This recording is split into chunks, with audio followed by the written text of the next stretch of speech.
In the small coastal town, there lived Derek, a 35-year-old man who carried in his eyes the sadness of someone who had seen better times. His brown hair, once well kept, now fell dishevelled over his forehead, and his unshaven beard gave him a neglected appearance. Derek worked as an accountant at a local company, but his heart was no longer in it. 3 years before, Derek was known for his unwavering faith and infectious smile. He attended church every Sunday and actively participated in community activities. His life revolved around 2 pillars: his faith and his father, Roger, a kind man who had raised Derek alone after the untimely death of his mother. When Roger was diagnosed with a terrible illness, Derek remained steadfast, believing that his faith would be enough to cure his father. For months he divided his time between work, the hospital, and the church, praying tirelessly for Roger's recovery.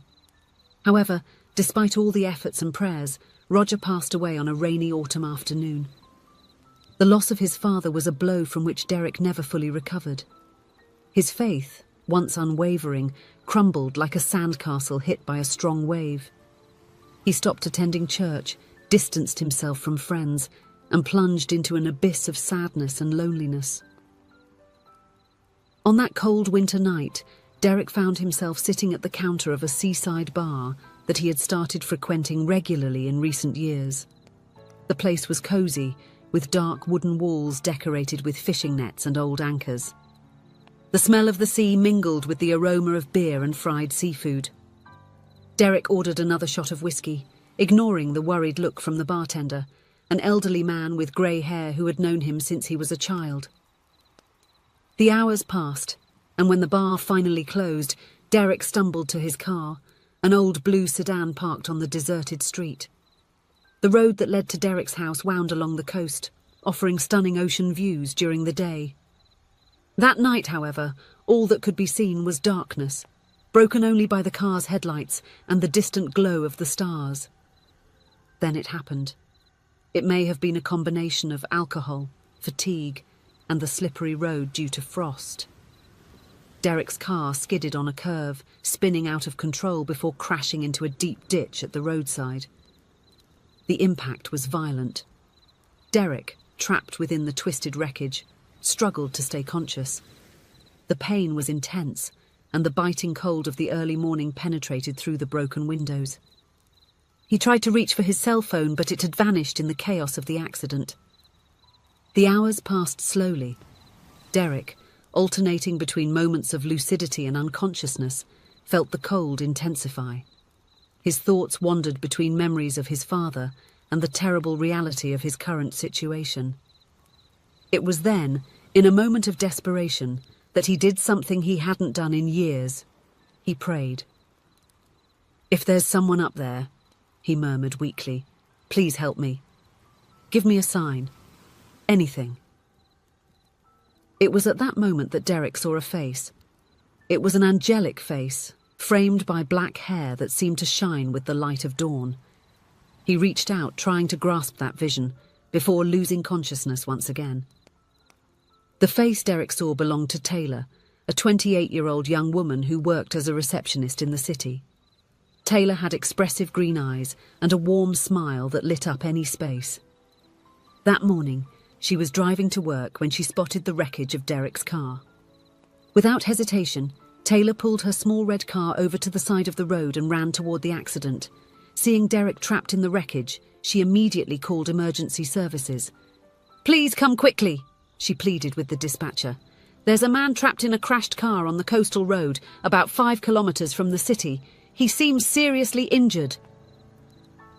While waiting for the rescue to arrive, Taylor approached the car. It was then that Derek briefly regained consciousness. "Don't leave me here alone," he murmured, reaching out his trembling hand towards Taylor. "Don't abandon me." Taylor's heart tightened at the sight of the desperation in his eyes. Without a second thought, she held Derek's hand, feeling the coldness of his fingers. "It's okay," she whispered, trying to convey calmness. "Help is on the way. I'll stay here with you." The minutes that followed felt like hours. Taylor spoke softly to Derek, trying to keep him conscious and comfortable. She noticed the strong smell of alcohol but made no judgment. At that moment, all that mattered was that a life was in danger. When the sirens finally announced the arrival of the rescue team, Taylor felt immense relief. The paramedics worked quickly to remove Derek from the wrecked car. Taylor was about to leave, thinking her role was over, when she heard Derek's weak voice again. "Please don't leave me." Taylor looked at her watch. She was already late for work, and her boss was not known for being understanding. But seeing Derek's pleading look, she couldn't refuse. With a sigh, she climbed into the ambulance beside him. During the journey to the hospital, Derek oscillated between consciousness and delirium. In the moments when he was lucid, he looked at Taylor as if she were a divine apparition. "Are you real?" he asked once, his voice almost inaudible. "Yes, I am real," Taylor replied softly, holding his hand. "You are safe now." Upon arriving at the hospital, Taylor watched Derek being rushed inside. She stood still for a few moments, feeling a strange mix of exhaustion and relief. Then, remembering her responsibilities, she called a taxi to return to the accident site and retrieve her car. When she got there, Taylor discovered she had received a ticket for illegal parking. Frustrated, she also noticed that her favourite sweater, a gift from her grandmother, was stained with blood. With a heavy sigh, she got into her car and drove to work, knowing she was hours late. As expected, her boss, a middle-aged man with little patience, called her into his office as soon as she arrived. Taylor tried to explain the extraordinary situation she had found herself in, but he didn't want to listen. "I'm sorry, Taylor," he said coldly, "but I can't tolerate this kind of irresponsibility. You're fired."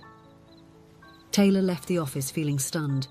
In a matter of hours, she had saved a life, lost her job, received a ticket, and even ruined her favourite sweater. As she drove home, she couldn't help but think about the man she had helped. She sincerely hoped he was okay. The weeks that followed were difficult for Taylor. She sent out dozens of resumes but rarely received responses. The bills began to pile up, and the worry grew with each passing day. However, despite the hardships, she did not regret helping Derek that fateful morning. Finally, after almost a month of searching, Taylor received a call for a job interview at a medical clinic in the city centre. On the appointed day, she put on her best outfit, a navy blue blazer over a white blouse and a pencil skirt, and headed to the location with her heart full of hope. The clinic was a modern 3-story building with large glass windows reflecting the blue sky. Taylor entered the reception hall, a spacious and well-lit area decorated with plants and serene landscape paintings. She introduced herself to the receptionist, who asked her to wait. While waiting, Taylor observed the clinic's activity. Doctors and nurses hurried by, and patients came and went. It was then that the door opened, and a man entered, walking with difficulty, supported by crutches. The moment their eyes met, there was an instant of mutual recognition. The man's eyes widened, and a smile lit up his face. "My angel!" he exclaimed, his voice full of emotion. "My heroine! I can't believe we finally met!" Taylor was speechless as she recognised Derek, the man she had helped save weeks before. He looked very different now, clean, shaved, and with a sparkle in his eyes that hadn't been present that fateful morning. "You?" Taylor began, still surprised. "You're okay?" Derek limped over to her, his smile never wavering. "Thanks to you," he said.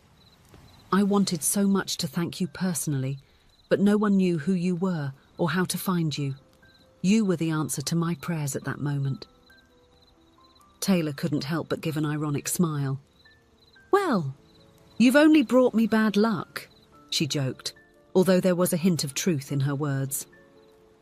Curious, Derek and Taylor sat side by side in the waiting room, and she recounted everything that had happened that day: the ticket, the ruined sweater, the job loss. Derek listened intently, his face a mix of gratitude and guilt. "I'm sorry for all of that," he said when she finished. "But you know, I have a feeling that our meeting today wasn't a coincidence. Something tells me something good is going to happen." At that moment, Taylor was called for her interview and Derek for his physical therapy session. they said goodbye, promising to meet again. The interview went surprisingly well. The clinic director was impressed with Taylor's experience and even more so with her story of having helped a stranger in danger. At the end of the conversation, he offered her the job on the spot. In the weeks that followed, Taylor and Derek met regularly at the clinic. She, now working at the reception, and he, continuing his physiotherapy treatment. With each meeting, they exchanged smiles, kind words, and small jokes.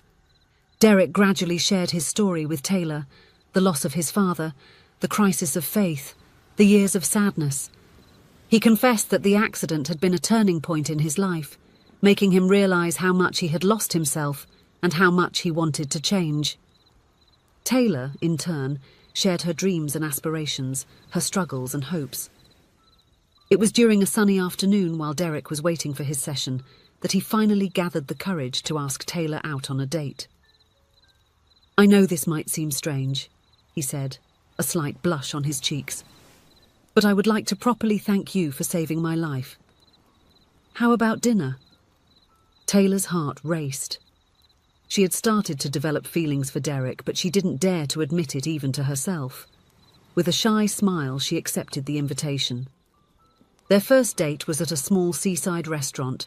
The sound of the waves provided a perfect soundtrack as they talked, laughed, and shared stories. Derek, now able to walk without crutches, held Taylor's hand across the table. "You know," he said, his eyes shining in the candlelight, "that morning changed my life in so many ways. Not only did you save my life, but you made me believe again. In miracles, in second chances, in love." In the months that followed, Derek and Taylor's relationship blossomed. They explored the city together, walked on the beach at sunset, and spent cozy nights watching movies. Derek rediscovered his faith, not only in the divine but in the goodness of people and the possibilities of life. Taylor, in turn, found in Derek a partner who supported and inspired her to be the best version of herself. 1 year after the accident, Derek knelt in the sand and proposed to Taylor. With tears in her eyes, she accepted, knowing that moment was the culmination of a journey that had begun with an act of kindness on a cold winter morning. What had started as a day of tragedy and misfortune had transformed into the beginning of a beautiful love story. They had learned that sometimes the greatest challenges in life can lead to the greatest blessings, and that love can blossom in the most unexpected places. That night marked not only the beginning of their engagement, but also the continuation of a journey of love, faith, and second chances, a journey that had begun with a simple act of compassion on a lonely road. If you enjoyed the story, please leave a comment with a rating from 1 to 5 to show how much you liked it. Also, watch the video that is now appearing on your screen. See you soon.